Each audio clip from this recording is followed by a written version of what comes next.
Hello everyone. Our next topic is photosynthesis. ये topic start करने से पहले आपको रिमाइंड करवा दूं कि हमने लास्ट लेक्चर में कुछ क्वेश्चंस किए थे जो मैंने आपसे पुटअप किए थे कि आप उसके बारे में सोचना, कुछ ना कुछ तो मिलेगा ही। वो क्वेश्चंस क्या थे? हमने कहा था कि प्लांट्स फूड प्रिपेयर करते हैं, तो हमें ये नहीं पता था कि प्लांट का कौन सा पार्ट है वो फूड प्रिपेयर करता है, तो हमें उसकी लोकेशन पता करनी थी कि प्लांट का वो कौन सा पार्ट है जहाँ फूड प्रिपरेशन होती है। ये तो लोकेशन है। फिर फूड को प्रिपेयर करने के लिए कुछ कॉन्स्टिट्यूएंट्स की रिक्वायरमेंट होती है, तो क्या रिक्वायरमेंट थी?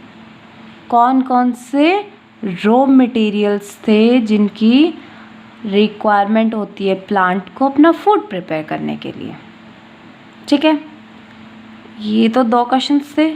और जो तीसरा क्वेश्चन था वो क्या था कि अगर उसकी रिक्वायरमेंट पूरी हो जाती है, उसको रॉ मटेरियल मिल जाता है प्लांट को, तो वो उस पार्ट तक कैसे पहुंचता है जहाँ पे उसका यूज़ होना है टू प्रिपेयर फूड, उसका ट्रांसपोर्टेशन कैसे होगा उस पार्ट तक। ये तीनों क्वेश्चंस मैंने आपको दिए थे सोचने के लिए। आई होप सो किसी ने कुछ तो सोचा ही होगा।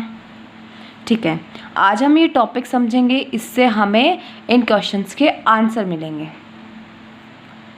Photosynthesis. Photo means light and synthesis means to combine. मतलब जो प्लांट्स हैं वो अपना फूड प्रिपेयर करते हैं कैसे? लाइट को कंबाइन करके, लाइट को कॉम्बिनेशन में लेते हैं। लाइट भी यूज़ होती है तब जाके प्लांट का फूड बनता है। बोला था ना हमने, प्लांट्स को क्या बोला था हमने?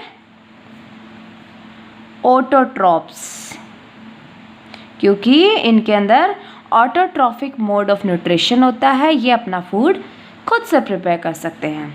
हमने इस बारे में बात की थी। अब ठीक है, ये प्लांट्स हैं, अपना फूड खुद से प्रिपेयर कर सकते हैं, तो उसके लिए जैसे कोई भी ले लो, जैसे बिल्डिंग बनाते हैं, कोई भी बिल्डर है, या हमारे घर की बात कर लो, हम घर बना रहे हैं। ठीक है, ये तो है नहीं हमने एक ब्रिक ली उससे पूरा घर बन जाएगा। उसके लिए हमें कुछ मटेरियल की रिक्वायरमेंट होती है, कुछ कंडीशंस नेसेसरी होती है, कुछ रिक्वायरमेंट होती हैं। वो क्या होती हैं? जैसे हमें घर बनाने के लिए ब्रिक्स लेके आनी पड़ेंगी, सीमेंट लेके आनी पड़ेगी, और भी बहुत सारा एक्स्ट्रा मटेरियल होता है जिसकी हमें घर बनाने के लिए रिक्वायरमेंट होती है।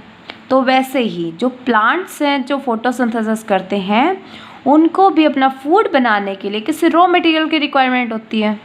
हम रोटी बनाते हैं तो रोटी के लिए भी हमें रॉ मटेरियल चाहिए ना, तभी हम रोटी बना सकते हैं। तो ऐसे ही प्लांट्स को कुछ रॉ मटेरियल चाहिए, उस रॉ मटेरियल की हेल्प से प्लांट्स अपना फूड प्रिपेयर करते हैं। तो ऐसी कौन कौन सी कंडीशंस हैं जो कि नेसेसरी हैं? Conditions necessary to prepare food. खाने को बनाने के लिए ऐसी कौन कौन सी कंडीशंस हैं जिनकी रिक्वायरमेंट होती है प्लांट को कि वो फुलफ़िल होनी ही चाहिए, तभी जाके उनके अंदर फूड प्रिपेयर होता है। तो वो जो कंडीशंस हैं उनके बारे में हम डिस्कस करते हैं। फर्स्ट कंडीशन, कार्बन डाइऑक्साइड, जिसको हम CO2 से रिप्रेजेंट करते हैं। सेकंड, वाटर, जिसको हम H2O से रिप्रेजेंट करते हैं।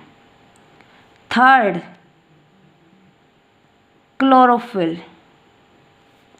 Fourth, sunlight. इन सब चीज़ों की रिक्वायरमेंट होती है प्लांट को अपना फूड प्रिपेयर करने के लिए। और कुछ क्या होते हैं, कुछ मिनरल्स की भी रिक्वायरमेंट होती है। वो मिनरल्स क्या होंगे? वाटर के साथ कंबाइन होते हैं और फिर जिस पार्ट में फूड प्रिपरेशन होती है वहाँ पे ट्रांसपोर्ट हो जाते हैं। तो मेजॉरिटी हम रिएक्शन किसकी लेते हैं? Carbon dioxide, water, chlorophyll and sunlight. ये चारों चीज़ें नेसेसरी हैं प्लांट के लिए फूड प्रिपेयर करने के लिए। अगर इनमें से कोई एक भी चीज़ अगर हम हटा दें यहाँ से, प्लांट को कार्बन डाइऑक्साइड नहीं मिली तो वो फूड प्रिपेयर भी नहीं कर सकता। अगर प्लांट को बाकी सब चीज़ें मिली, वाटर नहीं मिला, तो भी वो फूड प्रिपेयर नहीं कर सकता। अगर प्लांट में क्लोरोफिल प्रेजेंट नहीं है और बाकी सब चीज़ें अवेलेबल हैं तो भी प्लांट फूड प्रिपेयर नहीं कर सकता। सनलाइट, अगर सनलाइट नहीं मिलती है प्लांट को, कार्बन डाइऑक्साइड, वाटर, क्लोरोफिल, ये तीनों चीज़ें हैं प्लांट के पास, लेकिन सनलाइट नहीं मिल रही है तो भी उसमें फूड प्रिपेयर नहीं होता। तो हम क्या कह सकते हैं, ये सारी चीज़ें नेसेसरी हैं जो कि प्लांट के अंदर होनी बहुत ज़्यादा ज़रूरी है। इसके बिना ग्रीन प्लांट्स अपना फूड प्रिपेयर नहीं कर सकते। तो अब हम वन बाय वन इनको डिस्कस करते हैं, ठीक है। सबसे पहले कार्बन डाइऑक्साइड। जो कार्बन डाइऑक्साइड है आप सब जानते हैं क्या है, एक गैस है। कहाँ प्रेजेंट होती है, एयर में। जैसे ही एयर से कार्बन डाइऑक्साइड प्लांट के अंदर आती है, अब ये तो है नहीं कि हाँ भाई घुस गई एयर, कोई ना कोई तो सोर्स होता होगा एयर का एंट्री का, कि किसके थ्रू जो कार्बन डाइऑक्साइड है वो प्लांट में एंटर करती है, किसके थ्रू, प्लांट में पेनिट्रेट करेगी कि जो प्लांट जहाँ फूड प्रिपेयर करेगा वहाँ पे ये कार्बन डाइऑक्साइड पहुँच जाए। तो फर्स्ट क्वेश्चन का आंसर हम देते हैं लोकेशन। हमने ये कहा था कि फूड प्रिपेयर कहाँ होता है, उसकी लोकेशन कहाँ है, तो ऑलमोस्ट प्लांट में लीव्स होते हैं। कुछ डेजर्ट प्लांट्स होते हैं, डेजर्ट प्लांट्स, उनके अंदर क्या होता है कि फोटोसिंथेसिस का प्रोसेस लीव्स में ना होके स्टेम में होता है। क्यों, क्योंकि स्टेम ग्रीन होता है। आपने कैक्टस नाम भी सुना होगा और देखा भी होगा। उसका क्या होता है, उसकी बड़ी सारी लीफ होती है जिसको हम लीफ बोलते हैं, जो कि जनरली लीफ होती नहीं है, और उसके ऊपर जिसको हम कांटे बोलते हैं, ऐसे ऐसे छोटे छोटे छोटे स्पाइंस होते हैं, स्पाइंस, कांटे, ठीक है। हम इनको स्पाइंस ही बोलते हैं ना। हाँ, हमें तो कोई चीज़ चुभ जाती है तो हम उसको कांटा ही बोलते हैं, ठीक है। हम इनको स्पाइंस बोलते हैं अपनी नॉर्मल लोकल लैंग्वेज में, जबकि साइंटिफिक लैंग्वेज क्या कहती है कि ये स्पाइंस नहीं है। क्या है ये, इस प्लांट की ये जो स्पाइंस है ये क्या है, लीव्स है, ना कि स्पाइंस है। क्यों, क्योंकि डेजर्ट प्लांट्स में आपको पता है टेम्परेचर कितना ज़्यादा होता है। आपने एक प्रोसेस का नाम सुना होगा, ट्रांसपिरेशन। ट्रांसपिरेशन क्या होता है, इसमें प्लांट से जो वाटर होता है लीव्स पार्ट से, वो वाटर इवेपोरेट हो जाता है एनवायरनमेंट में, ठीक है। तो इस ट्रांसपिरेशन रेट को, जहाँ पे टेम्परेचर ज़्यादा होता है वहाँ पे ट्रांसपिरेशन ज़्यादा होगा। क्यों, जैसे गर्मी होती है तो हमें पसीना आता है ना ज़्यादा, सर्दी में पसीना ला के दिखाओ, कोई एक्सरसाइज करे, हैवी एक्सरसाइज, तो वो उसके जो स्वेटिंग होती है वो होती है। लेकिन अगर नॉर्मली आप ऐसे बैठे रहो सर्दी में, कभी आपको स्वेटिंग नहीं होती है। तो जो ट्रांसपिरेशन है, टेम्परेचर इंक्रीज़ होने के साथ साथ ट्रांसपिरेशन बहुत ज़्यादा होता है।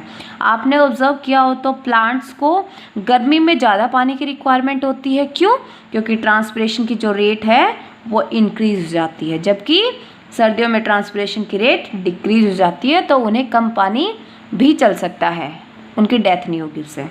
तो डेजर्ट प्लांट्स में क्या होता है कि टेम्परेचर हाई होने की वजह से ट्रांसपिरेशन ज़्यादा होता है। उस ट्रांसपिरेशन को रोकने के लिए इन्होंने अपनी लीव्स को स्पाइंस में मॉडिफाई कर दिया, ठीक है तो ये लीव्स ही, लेकिन स्पाइंस में मॉडिफाई होगी।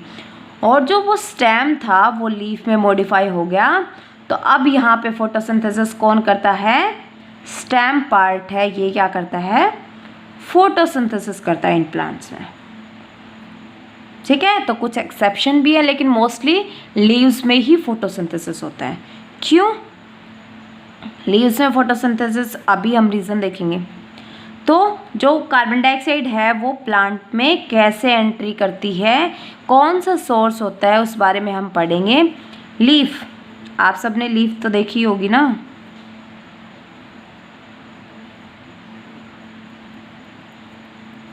ठीक है, ये लीफ होती है। तो मोस्टली जो CO2 होती है, CO2 प्लांट के अंदर एंट्री किस सोर्स से करती है? एक टर्म होती है स्टोमेटा, जो कि एक पोर है, ठीक है, छेद होता है स्टोमेटा। इसको सिंगुलर में स्टोमा लिखते हैं और प्लूरल में स्टोमेटा। तो इस स्टोमेटा के थ्रू जो कार्बन डाइऑक्साइड है वो एंट्री करती है हमारे प्लांट पार्ट में। अब बात आती है कि स्टोमेटा की लोकेशन कहाँ होती है, कहाँ प्रेजेंट होता है स्टोमेटा।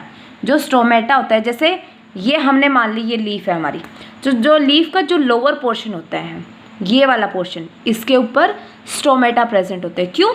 अगर स्टोमेटा यहाँ होंगे तो सनलाइट डायरेक्ट आएगी और इसके ऊपर फोकस करेगी, तो यहाँ होने से जल्दी से वाटर लॉस हो जाता है, ट्रांसपिरेशन ज़्यादा होता है। अगर लोअर साइड में स्टोमेटा होंगे तो प्लांट से वाटर लॉस कम होगा, हीट इतनी जल्दी यहाँ तक नहीं पहुँचती। इसलिए जो स्टोमेटा होते हैं वो लीफ की लोअर सरफेस पे प्रेजेंट होते हैं। लेकिन कुछ एक्वेटिक प्लांट्स होते हैं जिनके अंदर जो स्टोमेटा होते हैं वो कहाँ प्रेजेंट होते हैं? लीफ की अपर सरफेस के ऊपर, क्योंकि वो तो ऑलरेडी पानी के अंदर रह रहे हैं। उन्हें वाटर लॉस होने से क्या थोड़ा ज़्यादा हार्मफुल थोड़ी होगा, कुछ भी नहीं। तो अब हम कार्बन डाइऑक्साइड देखते हैं कैसे एंटर करती है। कुछ स्ट्रक्चर्स हैं, लीफ की स्ट्रक्चर कहाँ प्रेजेंट होता है स्टोमेटा, ये हमने लीफ की स्ट्रक्चर ड्रॉ की है, ठीक है।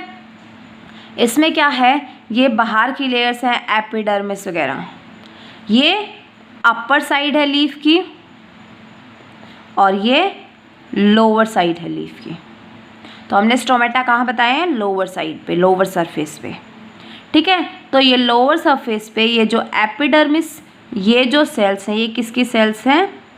एपिडर्मिस की सेल्स हैं, आउटर लेयर, ठीक है। तो इनमें कुछ जो सेल्स हैं वो मॉडिफाई होती हैं, स्पिंडल शेप बन जाती हैं। उनसे वो जो स्पिंडल शेप जो सेल्स हैं वो जिस पोर के बाहर लगती हैं उसी पोर को क्या कहा जाता है? स्टोमा, और प्लूरल में स्टोमेटा। ये जो सेल्स मॉडिफाई होती हैं, इन मॉडिफाइड सेल्स को क्या कहा जाता है? Guard cells. अब ये जो व्यू है ये हम एनलार्ज करके देखते हैं कि कैसे होता है। तो क्या होता है कि हमेशा स्टोमेटा ओपन नहीं रहते।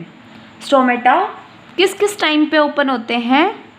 स्टोमेटा ओपन होते हैं या तो उन्हें कार्बन डाइऑक्साइड, जब प्लांट को कार्बन डाइऑक्साइड की रिक्वायरमेंट है उन्हें इनटेक करनी होती है, और फोटोसिंथेसिस में हम रिएक्शन पढ़ेंगे तब आपको बताया जाएगा कि ऑक्सीजन जो है वो बाहर रिलीज होती है।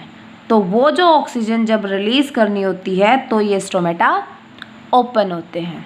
तो इन्हीं केसेस में ओपन होते हैं ओपन स्टोमेटा। ये जो गार्ड सेल्स आपको दिख रही हैं ये स्पिंडल शेप गार्ड सेल्स, ठीक है, ये गार्ड सेल्स है।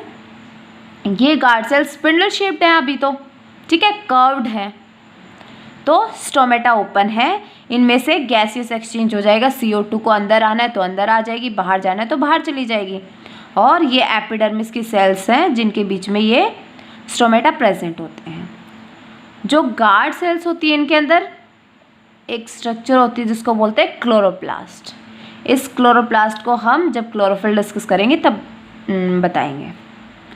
उसके बाद ठीक है, CO2 को इनटेक करना था कर लिया, O2 को बाहर निकालना था निकाल दिया।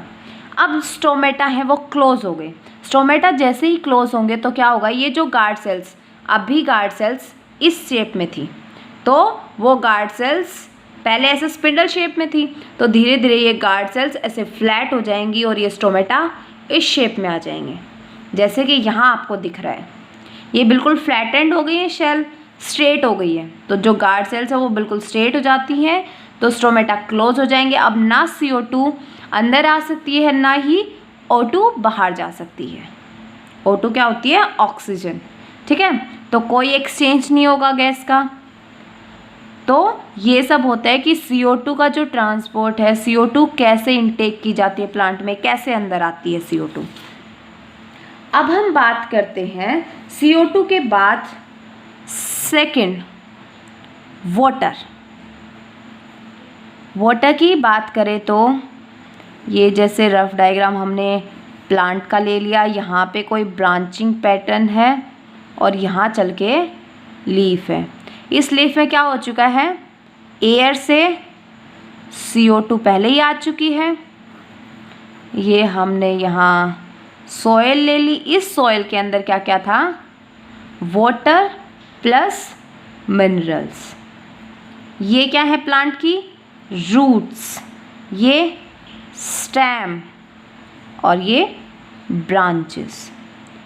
तो वाटर ट्रांसपोर्ट के लिए वाटर यहाँ से यहाँ पहुँचना चाहिए, तो ऐसे तो है नहीं उड़ के और पहुँच गया यहाँ, ऐसे तो हो नहीं सकता। तो क्या होगा, ये जो रूट्स हैं ये इस सोइल से वाटर और मिनरल्स को एब्जॉर्ब करेंगी, एब्जॉर्ब करके ये अंदर जाती है। तो यहाँ पे जैसे पाइपलाइन होती है ना, जिसके थ्रू आपके घरों में पानी आता होगा, तो पाइपलाइन में भी तो ऐसे कंटिन्यूस पाइप जुड़े रहते हैं ना, तो वैसे ही यहाँ पे भी कंटिन्यूस पाइप की तरह एक लाइन होती है जिसको हम क्या बोलते हैं, वेसल्स। ठीक है, वो वेसल्स पाइप की तरह एक दूसरे से जुड़ी रहती हैं और इन वेसल्स के थ्रू जो वाटर का ट्रांसपोर्ट है वो कहाँ तक होता है, लीव्स तक। ठीक है, तो हमें CO2 मिल गई, हमें वाटर भी मिल गया। तो वाटर किसके थ्रू ट्रांसपोर्ट होता है, वेसल्स के थ्रू लीव्स तक। दो चीज़ें मिल गई हमें। Third, chlorophyll. जो प्लांट्स होते हैं उन प्लांट्स के अंदर क्या होता है, एक स्ट्रक्चर होती है जिसको बोलते हैं हम क्लोरोप्लास्ट। इस क्लोरोप्लास्ट के अंदर होता है क्लोरोफिल, जो कि क्या है, ग्रीन पिगमेंट। ग्रीन पिगमेंट क्यों बोला गया है, क्योंकि इस क्लोरोफिल की वजह से ही प्लांट का जो कलर होता है वो कैसा होता है, ग्रीन कलर। जिस प्लांट के अंदर क्लोरोफिल नहीं होता उसका ग्रीन कलर नहीं होता। कुछ जो प्लांट्स होते हैं उनका थोड़ा मॉडिफाइड कलर होता है, लेकिन फिर भी उनके अंदर क्लोरोफिल प्रेजेंट होता है। तो कुछ एक्सेप्शंस हैं, लेकिन मोस्टली क्लोरोफिल की वजह से ही ग्रीन कलर होता है प्लांट्स का। ठीक है, तो ये क्लोरोफिल है, ये ग्रीन पिगमेंट है। इस क्लोरोफिल का जो फंक्शन है अगर हम उसकी बात करें तो इस क्लोरोफिल का फंक्शन होता है टू कैप्चर सनलाइट। जो सनलाइट आती है ना, सूर्य से एनर्जी आती है, उसको कैप्चर करना होता है इस क्लोरोफिल का काम। ये क्लोरोफिल कहाँ प्रेजेंट होता है, लीव्स में। ठीक है, लीव्स में एक क्लोरोफिल प्रेजेंट होगा जिसकी वजह से इनका ग्रीन कलर होता है। और ये क्लोरोफिल क्या करता है, इस सनलाइट को कैप्चर कर लेता है और यहाँ लीव्स में ले आता है। तो क्या हुआ, ये यहाँ पे सन था। ठीक है, इस सन से सनलाइट आई, वो भी कैप्चर हो गई। ठीक है, ये क्या था, क्लोरोफिल, इसने कैप्चर की सनलाइट। तो फोर्थ क्या था, सनलाइट। तो क्या है कि जो सनलाइट है इससे जो एनर्जी आती है वो कौन सी एनर्जी होती है, सोलर एनर्जी। तो ये जो प्लांट है इस सनलाइट की एनर्जी को यूटिलाइज करके, सोलर एनर्जी को यूटिलाइज करता है और किसमें, फूड बनाता है। तो फूड कौन सी एनर्जी होती है, केमिकल एनर्जी। केमिकल एनर्जी में कन्वर्ट कर देता है और जब प्लांट इसका यूटिलाइजेशन करता है तो वो केमिकल एनर्जी का ही यूटिलाइजेशन करता है, जो कि सोलर एनर्जी की कन्वर्टेड फॉर्म है। तो हम क्या कह सकते हैं, जो सन है वो क्या है, ultimate source of energy. Ultimate source of energy कि इसके बिना कुछ भी पॉसिबल नहीं है। अगर सन नहीं होगा तो प्लांट्स फोटोसिंथेसिस नहीं कर सकते। प्लांट्स अगर फोटोसिंथेसिस नहीं करेंगे तो जो हर्बीवोर्स हैं, जो मतलब हमने हिट्रोट्रॉप्स बताए थे, जो प्लांट्स को खाते हैं, दूसरे एनिमल्स को खाते हैं, तो प्लांट्स को कहाँ से खाएंगे। अब हम ओवरऑल फोटोसिंथेसिस की डेफिनेशन देते हैं और उसकी स्टेटमेंट लिखते हैं। क्या क्या रिक्वायरमेंट है, कार्बन डाइऑक्साइड प्लस वाटर और क्लोरोफिल रिक्वायर है किसके लिए, टू कैप्चर सन्स एनर्जी। तो सनलाइट की प्रेजेंस है, इससे फूड प्रिपेयर होगा। वो फूड क्या होगा, कार्बोहाइड्रेट। कार्बोहाइड्रेट में क्या, ये क्या है, फूड है। और ये किसको रिलीज़ करता है बाहर, ऑक्सीजन को रिलीज़ कर देता है। तो अगर ये फोटोसिंथेसिस की रिएक्शन नहीं चलेगी तो एनवायरनमेंट में ऑक्सीजन कहाँ से आएगी, जो कि लिविंग ऑर्गेनिजम्स के रेस्पिरेशन के लिए, सांस लेने के लिए ज़रूरी है। तो अगर ऑक्सीजन नहीं होगी तो लिविंग ऑर्गेनिजम्स भी सर्वाइव नहीं करेंगे। तो हम क्या कह सकते हैं कि फोटोसिंथेसिस एक ऐसा प्रोसेस है जिसमें कार्बन डाइऑक्साइड, वाटर और क्लोरोफिल और सनलाइट, इन सब चीज़ों का यूज़ होता है और क्या बनता है, कार्बोहाइड्रेट बनता है, जो कि एक फूड की फॉर्म है। और ऑक्सीजन रिलीज होती है for consumption of living organisms, ताकि जो लिविंग ऑर्गेनिजम्स हैं वो रेस्पिरेशन कर सके, सांस ले सकें। ठीक है, तो लिविंग ऑर्गेनिजम्स सर्वाइव नहीं कर सकते इन सब के बिना। तो फोटोसिंथेसिस बहुत ज़्यादा इम्पोर्टेंट प्रोसेस है जिसमें कार्बन डाइऑक्साइड यूटिलाइज होती है, वाटर यूटिलाइज होता है, क्लोरोफिल जो है वो सनलाइट को कैप्चर करता है और कार्बोहाइड्रेट को प्रोड्यूस करता है और ऑक्सीजन को प्रोड्यूस करता है। ये जो फूड होता है ये प्लांट में किसकी फॉर्म में स्टोर होता है, स्टार्च की फॉर्म में। ठीक है, thank you very much. Be happy, be safe.